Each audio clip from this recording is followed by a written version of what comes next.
Bom, vamos lá, né? A gente teve essa notícia, né, negativa, essa fala negativa do Lula na sexta-feira, mexeu bastante com o mercado financeiro. E aí, eu queria entender, né, se essa fala aí pode ser, se os efeitos são mais de curto prazo, se a gente pode ter um pouco mais de impacto econômico indesejado mais no longo prazo, como é que está sendo, né, essa recepção dessa fala de risco fiscal, sendo que a gente ainda tem muita coisa, ainda muito projeto ainda para passar, né?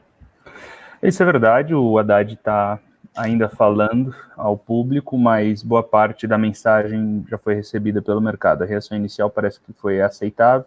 Sobre a fala do Lula em si, não teve nada de novo, tá, pessoal? Não teve nada de novo. Ninguém acreditava que haveria déficit zero já no ano que vem, era algo fictício. A grande dúvida do mercado era todo o trabalho que vinha sendo desenvolvido para o Ministério da Fazenda, qual seria o resultado, de fato, sobre a base fiscal brasileira, quanto teria de impacto sobre o resultado primário. E, de fato, o que pareceu ser o caso é que houve uma desnutrição do próprio ministro da Fazenda, uma fala um pouco desencontrada, desnecessária, que o Haddad parece, né, pelo menos deu crédito a uma questão que foi colocada, que era uma pauta que ele já vinha chamando atenção há algum tempo realmente, que era a contribuição social sobre lucro líquido, que vinha desde 2017 gerando uma correção da base fiscal e assim por diante.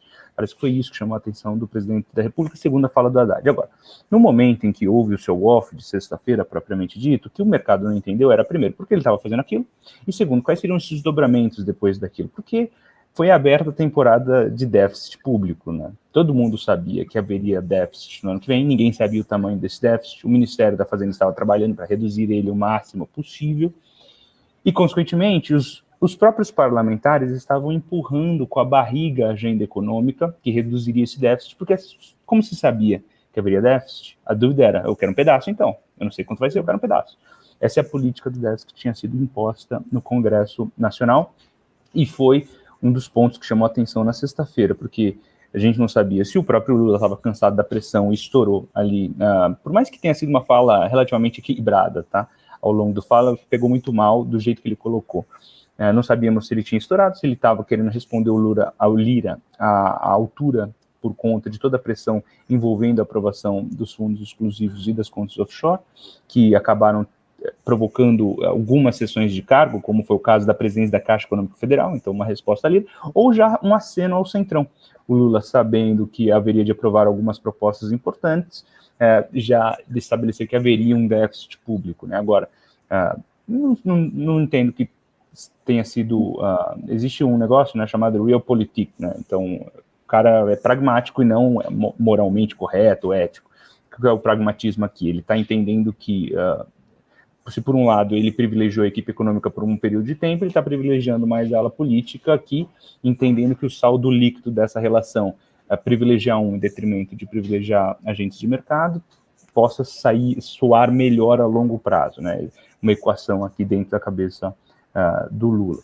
Talvez tenha sido isso. Independente das implicações, aliás, dos motivos, né, que fizeram com que ele falasse isso, as implicações foram bem claras. Não sou off generalizado, até um pouco de exagero, porque não era novidade aquilo que estava sendo posto.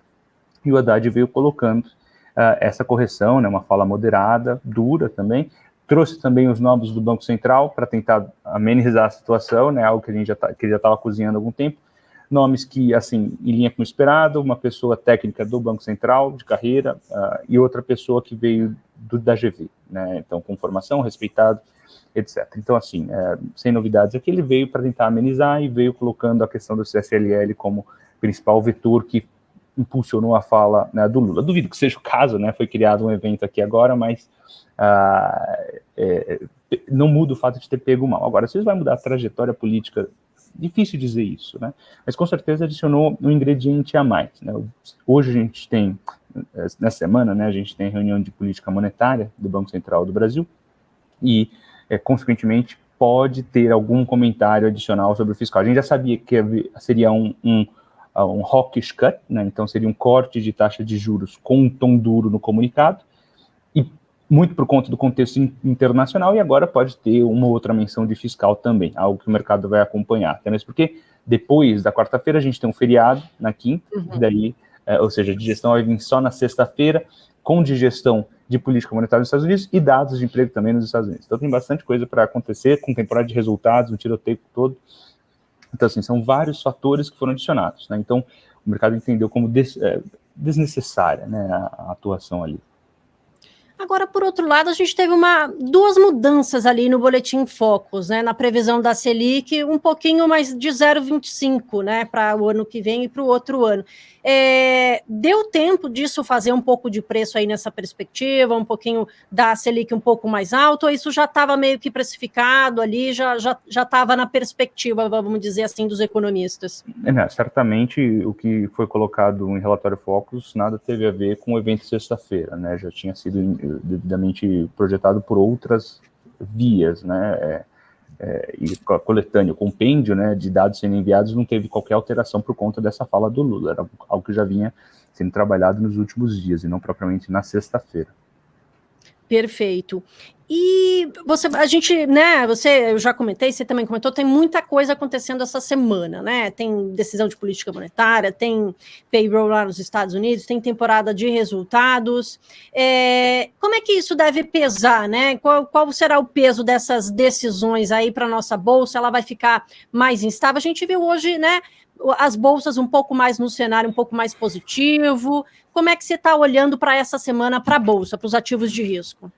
Uma recuperação tímida, é inevitável falar que haveria de chacoalhar com tanta coisa acontecendo ao mesmo tempo.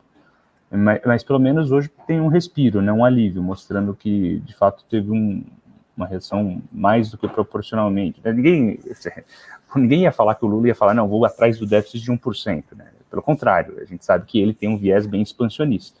O problema foi como ele deixou, por exemplo, quando ele fala isso, ele dá espaço para a ala política, né, dentro do governo dele, que tinha sido silenciada por um tempo, em detrimento da postura e da presença do Haddad. Então, essas margens de interpretação que não pega tão bem, mas pelo menos agora a gente tem chance de diluir um pouco isso e se concentrar no que de fato importa, né, para além de falas, etc.